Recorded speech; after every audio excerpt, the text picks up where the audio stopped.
এক হিসাবে আমি শারদীয় উৎসবের জন্য আপনাদের শুভেচ্ছা জানাচ্ছি।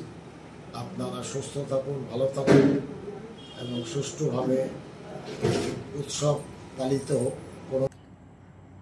আজ মহা অষ্টমী তিথিতে মা দুর্গা কুমারী রূপে পূজিত হলেন। মধ্যমগ্রামে শ্রী শ্রী রামকৃষ্ণ মহাভাব আশ্রমে দুর্গা পুজো অনুষ্ঠিত হচ্ছে। এবছরে তাদের এই পুজো ৩৯তম বর্ষে পদার্পণ করেছে।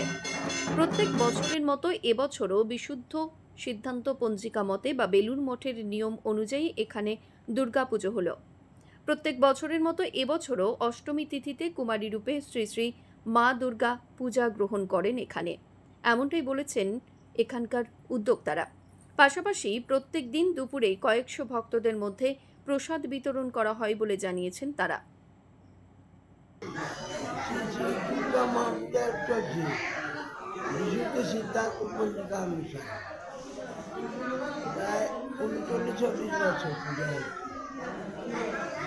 কি কি অনুষ্ঠান হচ্ছে এই পুজো উপলক্ষে?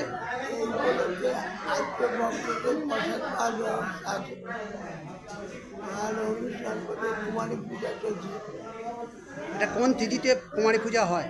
অষ্টমী তিথিতে। এই পুজোর নিয়ম নীতি কি আছে? নিয়ম নীতি আমাদের বেলুপটে যে নিয়মে পুজো করা হয় সেই নিয়মে পুজো করা হয়। কোনো বস্ত্র বিতরণ হয়েছে? হ্যাঁ, বস্ত্র বিতরণ হয়ে গেছে।